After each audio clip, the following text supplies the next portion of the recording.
लो kilo video करो बोले जे good morning आज तारीख 2 ফেব্রুয়ারি 2 তারিখ কাল সরস্বতী পূজা কিন্তু কিছু মতে আজ পূজা আই ডোন্ট নো কবে পূজা সেটাই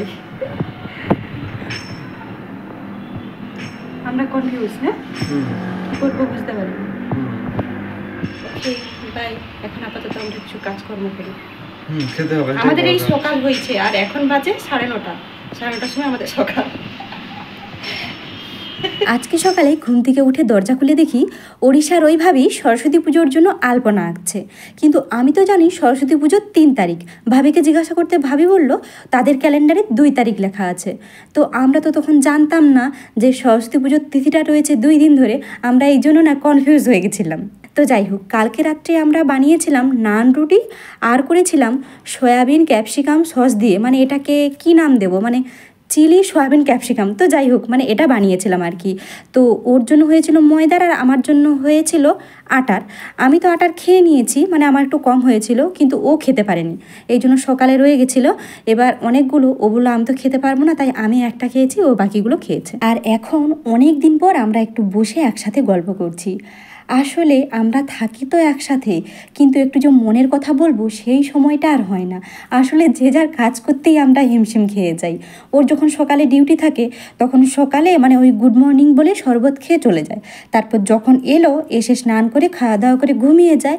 তারপর আমি এডিট করি, সন্ধে হয়ে যায়। তারপর আমার যা যা কাজ থাকে, রান্না বান্না টুকটাক যা কাজ থাকে সেগুলো সারি।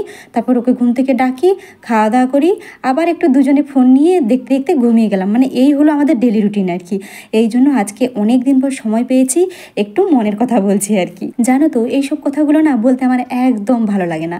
মানে নেগেটিভ ভাবনা চিন্তা কথাবার্তা এইসব বলতে একদম ভালো লাগে না। কিন্তু যখন মন খারাপ হয়ে যায় তখন তো বাধ্য হয়েই মন থেকে বেরিয়ে যায়। কিন্তু আমি চাই আমি সবসময় পজিটিভ ভাববো, পজিটিভ বলবো, আর আমার আশেপাশে যারা থাকবে তারা ওই যেন একই জিনিস করে। জানো তো বিয়ের আগে আমি কি ভাবতাম, আমার মনে হয় এটা প্রত্যেক মেয়েরাই ভাবে, আমি ভাবতাম যে আমি এত ভালো চুপচাপ ভদ্র সবাইয়ের কথা শুনি, তাহলে আমি যখন একটা নতুন বাড়িতে যাব তারাও হয়তো আমাকে খুব ভালোবাসবে, মানে আমি সবাইকে মানিয়ে চলতে পারবো। কিন্তু ব্যাপারটা কি হয় জানো তো, সেখানে সবাই তোমাকে খুব ভালোবাসে, কিন্তু তার মধ্যেই কখন যে একটা এমন কথা বলে ফেলে যেটা তোমার কষ্ট হয়ে যায়, কিন্তু তাদের খেয়াল থাকে না।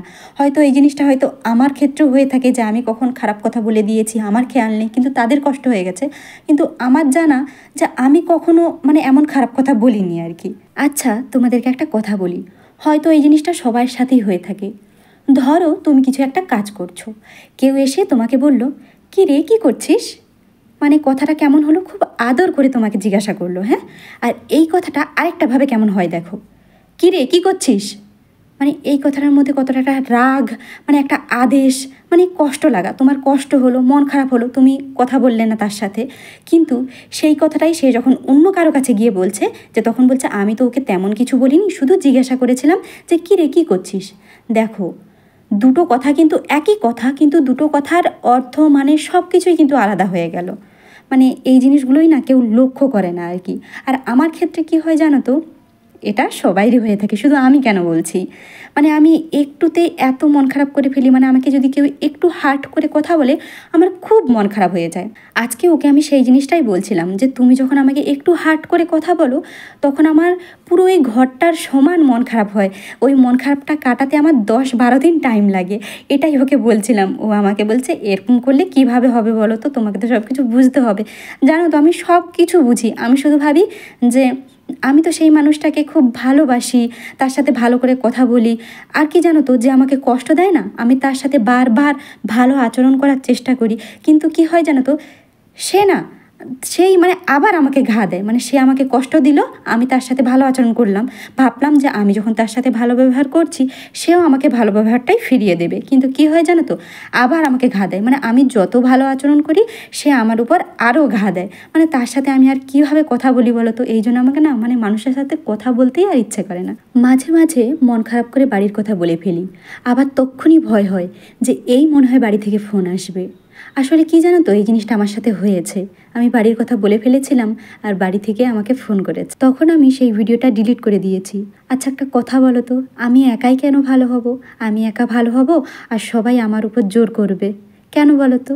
আমি এবার থেকে ভাবি জানো তো, মানে এবার থেকে না, আমি সব সময় ভাবি যে আমিও এবার থেকে মানে যে যেমন তার সাথে তেমন ব্যবহার করব। কেউ যদি আমাকে ভালোবেসে কথা বলে তার সাথে আমি ভালোবেসে কথা বলবো, আর কেউ যদি আমাকে ঘুরিয়ে পেঁচিয়ে কথা বলে তার সাথে আমি ঠিক তেমনভাবেই কথা বলবো, এমন ভাবি আর কি। কিন্তু ওই যে বলে না, আমার যেই স্বভাব, মানে যেমন করে কথা বলি আর কি, আমি তো কখনো ওভাবে লোকের সাথে মানে ঝগড়াঝাটি করে কথা বলিনি। এই জন্য মানে আমি যেমন কথা বলি তেমনই তাদের সাথেই কথা বলে ফেলি।